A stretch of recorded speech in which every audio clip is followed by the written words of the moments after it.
તો સૌર ઉર્જાથી ખેડાનું સુકી ગામ બન્યું છે સુખી। જી હા, સુકી ગામ જિલ્લાનું પ્રથમ અને રાજ્યનું ત્રીજું સોલર વિલેજ બન્યું। જિલ્લાના છેવાડાના ગામમાં સોલરનો પ્રકાશ ફેલાયો છે।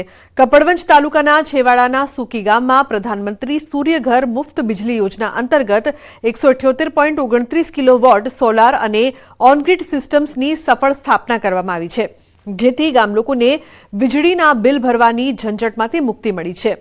जिला वहीवटी तंत्रना प्रयत्नोंथी आ गाम संपूर्ण सोलार आधारित गाम बन्युं छे। गामना कुल 78 घर पर सोलार रूफटॉप लगाववामां आव्या छे, त्यारे गाम लोकोए सरकारनो आभार मान्यो छे। पीएम सूर्यघर योजनानो लाभ अमारा गाममां मळेलो छे अने ते बदल सब्सिडी मळी छे।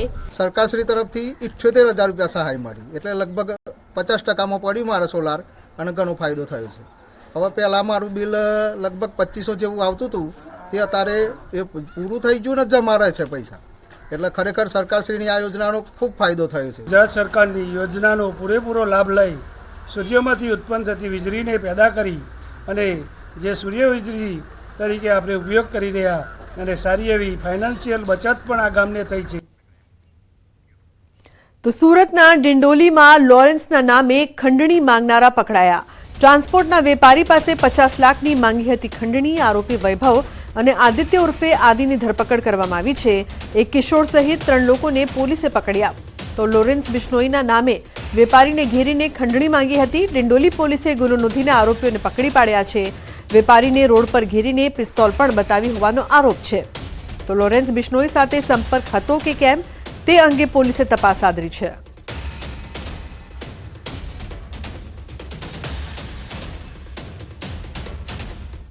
सूरतना वेसु विस्तारनी घटना 8 वर्षीय बाळकीनी छेड़ती। पाडोशमां रहता आधेड़े करी छेड़ती। वेसु पोलीसे गणतरीनी मिनिटोमां आरोपीने झड़पी पाड्यो। सैलाब यादव नामना आधेड़नी धरपकड़ करवामां आवी छे। तो आरोपी विरुद्ध पॉक्सो कायदा अंतर्गत कार्यवाही। आधेड़ बपोરના સમયે આવી 8 વર્ષીય માસૂમને ચોકલેટ આપવાના બહાને લઈ જતો આરોપી બાળકીની છેડતી કરતો હતો।